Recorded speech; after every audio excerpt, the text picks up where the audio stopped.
बांगलादेशमध्ये मागच्या दोन महिन्याच्या काळामध्ये जवळपास 2000 हल्ल्याच्या घटना घडलेल्या आहेत.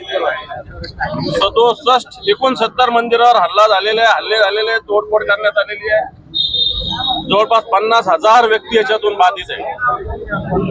शिवसेना प्रमुख मान्य बाळासाहेब ठाकरे हे सातत्यानं हिंदूवरील कुठल्याही अन्यायाच्या अत्याचार या देशातला नव्हे जगातला कधी सहन करत नव्हते. त्या पावलावर पाऊल ठेवून शिवसेना या हिंदूवरील अन्याय अत्याचार मान्य उद्धवजींच्या नेतृत्वाखाली कुठेही सहन करणार नाही अशी भूमिका आमची आहे. एकीकडे फक्त देशाच्या पंतप्रधान बांगलादेशच्या शेख हसीना यांचं संरक्षण सरकार करतंय, पण बांगलादेश मधलं अनेक हिंदू आज असुरक्षित आहे.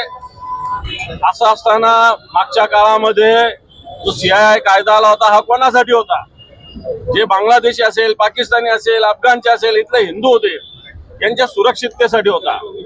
आणि असं असताना आज केंद्र सरकार याच्यावर मूग गिळून गप्प आहे. आज इस्कॉनच्या अनेक लोकांवर हल्ले होत आहेत. चांगले, इस्कॉन ही संघटना काही दहशतवादी नाही, ही मानवतावादी आहे. जगामध्ये हिचं काम चालू आहे मोठ्या प्रमाणावर.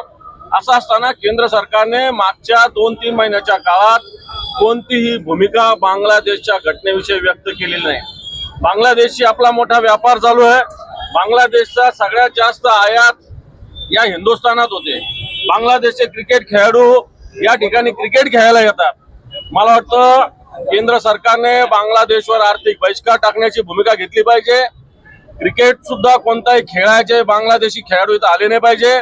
आणि मला असं वाटतं ताबडतोब जर पावलं नाही उचलले तर बांगलादेशी जो व्यापार आहे त्या व्यापारावर जो माल या हिंदुस्थानात येतो त्याच्यावर बहिष्काराची भूमिका घेतली जावी अशा प्रकारची भूमिका शिवसेना ठेवेल. या बांगलादेशमध्ये तिरंगा झेंडा खाली तुडवला जातोय, तिरंगा झेंड्यावर लोक चालतात.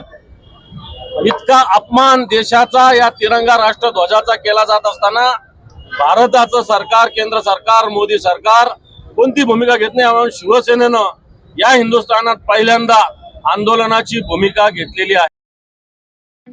ठळक घडामोडींसाठी देशोन्नती न्यूज चॅनलला सबस्क्राईब करा आणि बेल आयकॉन प्रेस करा.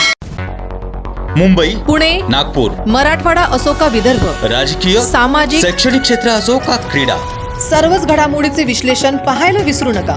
फक्त देशोन्नती न्यूजवर.